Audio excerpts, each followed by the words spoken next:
오늘은 9월 2일 느헤미야 2장 1절부터 10절까지 말씀입니다.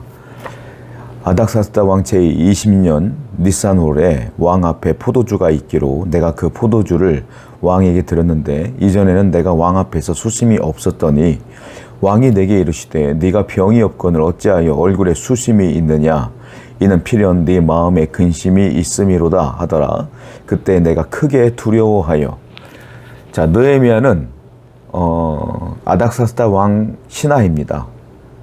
비서실장 같은 분이죠.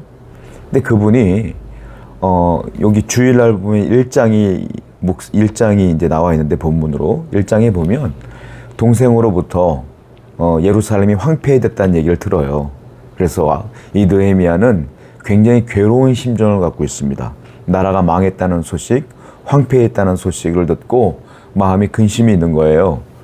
근데 그 와중에 왕이 불러서 왕 앞에 나가서 포도주를 딱 따르는데 자기도 모르는 사이에 얼굴이 근심이 많은 겁니다. 근데 왕이 볼 때 평상시에 느헤미야 모습이 아닌 거예요. 그래서 물어요. 야, 네가 어찌하여 얼굴에 수심이 가득하냐? 너 원래 이런 사람이 아니었잖아. 라고 묻는 거예요. 이거를 딱 듣는 순간 느헤미야가 깜짝 놀랍니다. 그리고 심히 두려워지기 시작해요. 왜냐하면 왕 앞에 신하는 수심이 가득하거나 근심 어린 얼굴로 나서면 사형이에요. 죽어요. 그 당시 법으로. 그럴 수가 없는 거예요. 그런데 이 왕이 보았을 때 느헤미야가 그런 얼굴을 하고 있으니 그걸 얘기하니까 느헤미야가 두려울 수밖에요. 이제 목숨을 잃을 수밖에 없는 상황이잖아요. 그런데 뒤에 구절들을 쭉 보면 이 아닥사스다 왕과 느헤미야가 대화를 하면서 이 느헤미야에게 전적 지원을 해주고 예루살렘으로 보내는 장면들이 나오게 된다는 거예요. 자, 위기가 닥친 거예요, 느헤미야에게는. 만약에 느헤미야가 얼굴에 수심이 가득하지 않았다면 아마 아무 말도 왕은 그에게 하지 않았을 것이며 그 뒤에 이 예루살렘 재건에 관한 이야기도 하지 않았을 거예요. 그냥 평상시대로 따라주는 술을 먹고 끝났을 거예요. 그런데 느헤미야가 자기도 모르는 사이에 근심 어린 얼굴로 했기 때문에 이 이야기가 시작되더라. 느헤미야 입장에서 볼 땐 위기 상황이에요. 목숨을 잃어버릴 위기. 그런데요, 우리 하나님께서는 그 위기를 변화시켜 기회로 만들어 주셨더라 이거죠. 우리 하나님은 어떤 분일까요? 예, 위기를 기회로 만들어 주시는 분이시며 위기 상황에서 하나님의 뜻을 이루시는 분이 우리 아버지 하나님이시다라는 거예요. 여러분의 삶 속에 위기와 고난과 역경이 있을 수 있어요. 그러나 그 모든 것들도 하나님께서 마음만 먹으시면 언제든지 기회로 또한 나에게 은혜로 바뀔 수 있음을 분명히 기억하셔서 하나님을 신뢰하고 믿으며 나가는 여러분 되기를 축원드립니다. 3절 말씀이에요. 왕께 대답하되 왕은 만세수를 하옵소서. 내 조상들의 묘실이 있는 성읍이 이제까지 황폐하고 성문이 불탔사오니 내가 어찌 얼굴에 수심이 없사오리까 하니. 느헤미야가 순간적으로 깜짝 놀랐지만 지혜롭게 답변을 합니다. 예루살렘이 불탔어요. 그래서 슬퍼요. 라고 말하지 않아요. 예루살렘이란 단어는 정치적인 단어예요. 아닥사스다 왕이 보았을 때는 예루살렘에 대한 얘기를 하면 이 느헤미야를 가만 놔둘 수가 없는 거예요.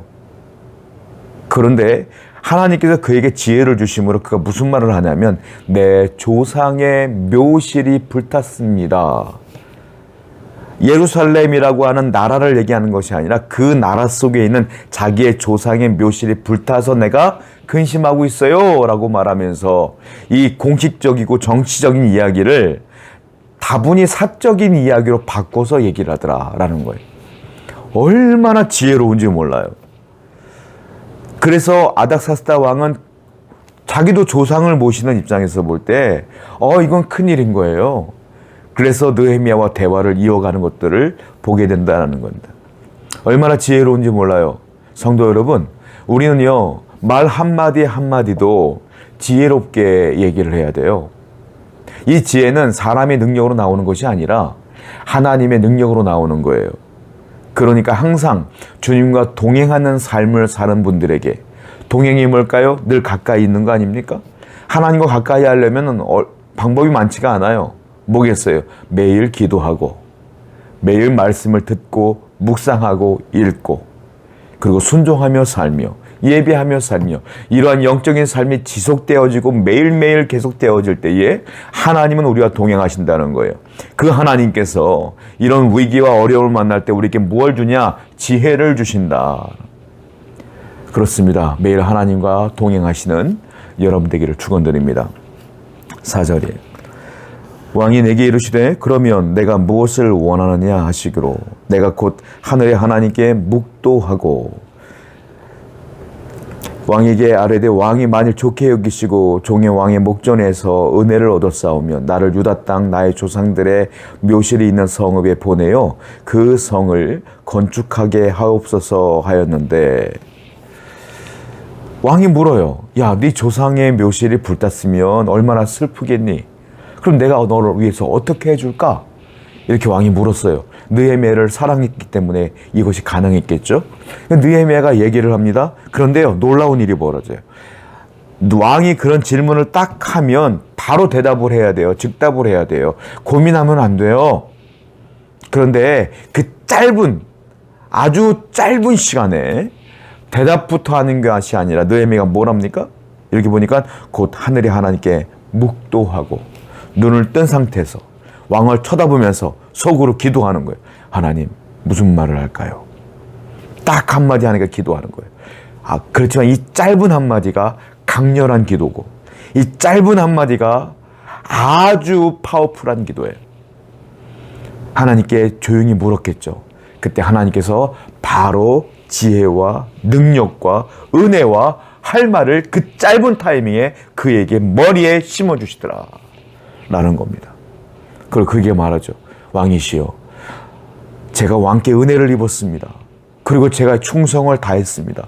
왕이 그것을 인정해 주신다면 나를 예루살렘으로 보내어 주셔서 내 조상의 묘실들을 건축하고 예루살렘 성문들도요, 이민족들이 쳐들어갔고 내 조상의 묘실이 다 파헤쳐졌으니까 성벽도 좀 쌓고 성문도 좀 만들 수 있도록 도와주시면 안 될까요?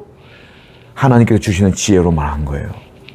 그런데요, 그 왕이 그 말을 듣고 설득당합니다. 그렇게 해! 라고 말합니다. 여러분, 느헤미야가 뭘 잘합니까? 기도를 잘해요. 기도는 여러분들이 딱 각을 잡고 무릎을 딱 꿇고 정말로 작정을 하고 기도하는 거 중요합니다. 그런데 그것만 기도가 아닌 거예요. 짧은 순간순간 내가 해야 될 일들 가운데 일상 속에서 매일매일 해야 하는 것이 무엇이냐? 그게 기도다. 느헤미야는 이게 훈련이 된 거예요.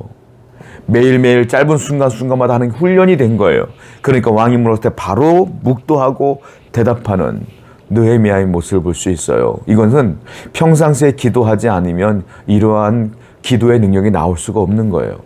성도 여러분, 매일 기도하세요. 아니요, 매 시간 기도하세요. 아니요, 매 분 기도하세요. 아니요, 순간순간 기도하세요. 무엇을 결정하기 전에 기도하세요. 어떤 말을 들었을 때 대답하기 전에 기도하세요. 항상 매 순간 하나님께 기도하며 나갈 때에 하나님께서 여러분들에게 지혜도 주시고 능력도 주시며 길도 열어 주신다. 느헤미야처럼 늘 기도하며 살아가는 저와 여러분 되기를 축원드립니다. 8절 말씀이에요. 또 왕의 삼림감독 아삽에게 조서를 내리사 그가 성전에 속한 영문의 문과 성곽과 내가 들어갈 집을 위하여 들보로 쓸 제목을 내게 주게 하옵소서 하며 내 하나님의 선한 손이 나를 도우심으로 왕이 허락하고 군대 장관과 마병을 보내어 나와 함께 하시기로 내가 강 서쪽에 있는 총독에게 이르되 왕의 조서를 전하였더니 7절부터 쭉 보고 8절 9절을 쭉 보게 되니까 느헤미야가 그 순간 기도했을 때 하나님께서 지혜를 주셨어요. 그때 왕이 물어보죠. 내가 무엇을 도와줄까? 그때 또 기도했을 거예요. 그때 하나님께서 지혜를 탁탁탁탁 주시는 거예요. 7절 보니까 왕이시여, 내가 예루살렘으로 가려면 많은 나라들을 거쳐가야 되고 많은 땅들을 거쳐가야 되는데 왕의 신하들이 제가 탈출하는 것으로 오해해서 나를 안 보내줄 수 있잖아요. 오히려 나를 잡아다가 죽일 수 있습니다. 그러니까 내 주 왕께서 조서를 좀 주셔서 통행증 같은 거죠. 그걸 좀 주시면 내가 무사히 통과할 수 있을 것 같고요. 또 8절 보니까 산림감독 아삽에게 또 조서를 주셔가지고 좀 목재, 좋은 목재를 좀 가져가서 제가 건축할 수 있도록 좀 도와주시면 안 될까요? 이렇게 물었어요. 그랬더니요, 8절에 뭐라고 했습니까? 하나님의 선한 손이 이 느헤미야를 도우심으로 왕이 허락했다. 이렇게 써 있어요. 하나님이 허락하게 해주셨어요. 그래서 왕이 오케이, 좋아. 조서 줄게, 통행증 줄게, 그리고 목재도 줄게 뿐만 아니에요. 9절 보니까 군대 장관과 마병을 보내요. 무슨 말이에요? 이 모든 일을 행할 때까지 느헤미야 일꾼들을 보호해 주라고 군대까지 보내주시고요. 군대 장관과 마병까지 보내주어서 이 일을 순적하게 마무리할 수 있도록 돕는 이 왕의 모습을 볼 수 있어요. 그런데 결국은 아까 정답이 나왔죠? 누가 하신 거예요? 하나님의 손이 왕을 통하여 허락하게 하셨다. 왜 그럴까요? 느헤미야는 솔직히 말씀드리면 자기 혼자 먹고 사는 일에는 아무 부족함이 없는 사람이에요. 페르시아의 제2인자로서 비서실장으로서 살아가는데 무엇이 어렵겠어요? 재산이 없겠습니까? 권력이 없겠습니까? 미래가 보장이 안 됐겠어요? 그냥 사는데 아무 부정이 없어요. 아무 문제가 없어요. 그런데 자기 혼자 사는 게 문제가 아니라 민족을 위해서, 또한 하나님의 민족, 하나님의 사랑하는 그 나라가 황폐했다는 것 때문에 괴로워했던 거예요. 그래서 하나님께 충성하기로 결정을 했고 이 자리를 떠나기로 결정한 거 아니에요? 그런데 놀라운 게 벌어져요. 하나님께서 그렇게 충성하는 그를 선한 손으로 도우시더라. 하나님은 누구를 도우시냐? 하나님을 위하여 사는 자, 하나님을 위하여 충성하는 자, 하나님을 위하여 열심을 다하는 자를 선한 손으로 도우시더라. 하나님이 도우시는 거예요. 그래서 이 모든 것들이 순적하게 되는 겁니다. 성도 여러분, 우리가 하나님의 도우심을 받으려면 충성하는 자가 되어야 돼요. 하나님의 영광을 위해 사는 자가 되어야 될 줄로 믿습니다. 10절입니다. 호론 사람 산발랏과 종이었던 암몬 사람 도비아가 이스라엘 자손을 흥왕하게 하려는 사람이 왔다 함을 듣고 심히 근심하더라. 예루살렘에 실질적으로 예루살렘을 다스리고 있는 악한 사람들이 있었어요. 그 사람들은 이스라엘 사람들이 아니에요. 누굽니까? 호론 사람 산발랏, 그리고 호론 사람 산발랏의 종이었던 사람 암몬 사람 도비아, 이방인들이 이 두 사람이 권력과 돈이 많아요. 그러다 보니까 힘없는 이스라엘 백성들을 황폐하게 만든 주범이었다라는 거예요. 이 사람들이. 산발랏과 도비아가 느헤미야가 온다는 얘기를 듣고 두려워하기 시작해요. 왜냐하면 그는 페르시아의 왕의 명령을 받고 오는 자이며 권력과 힘이 있는 자이며 능력이 있는 자이기 때문에 두렵기 시작하는 거예요. 그 사람이 있으면 우리의 권세가 권력이 깨지기 때문에 두려워하기 시작하더라라는 겁니다. 느헤미야의 뒤에는 누가 계십니까? 하나님이 계십니다. 이렇게 느헤미야가 오게 된 원인은 누구십니까? 하나님이 도우셔서 가능한 겁니다. 하나님이 뒤에서 돕고 계시기 때문에 이 악인들 산발랏과 도비아가 이 느헤미야를 두려워하기 시작하더라. 여러분 기억하세요. 우리의 신분은 누구냐? 우리는 하나님의 자녀다. 하나님의 백성이라는 거예요. 그러면 우리 뒤에 누가 계셔요? 하나님이 계셔요. 아니, 우리 안에 누가 계세요? 성령님이 계세요. 아니, 우리 손을 누가 잡고 계세요? 하나님께서 잡고 계셔요. 우리가 그런 자라는 거예요. 그런 자. 그러면 세상에는 악한 자들을 우리가 두려워할 필요가 없다. 오히려 악인들이 저와 여러분들을 두려워하게 될 줄로 믿습니다. 아니요. 저와 여러분들이 힘이 있어서 그런 게 아니에요. 우리를 돕고 계시는 하나님의 은혜가 있기에 악인들이 두려워한다. 그러니까 세상을 두려워하지 마세요. 세상을 살아가는데 염려하지 마세요. 불안해하지 마세요. 하나님이 여러분들을 돕고 계시기 때문입니다. 기도하겠습니다. 하나님 아버지 감사합니다. 하나님께 충성을 다하며 최선을 다하는 귀한 성도 되게 하시며 느헤미야처럼 순간순간 매일 기도하는 성도 되게 해주시옵소서. 예수님의 이름으로 기도드렸습니다. 아멘.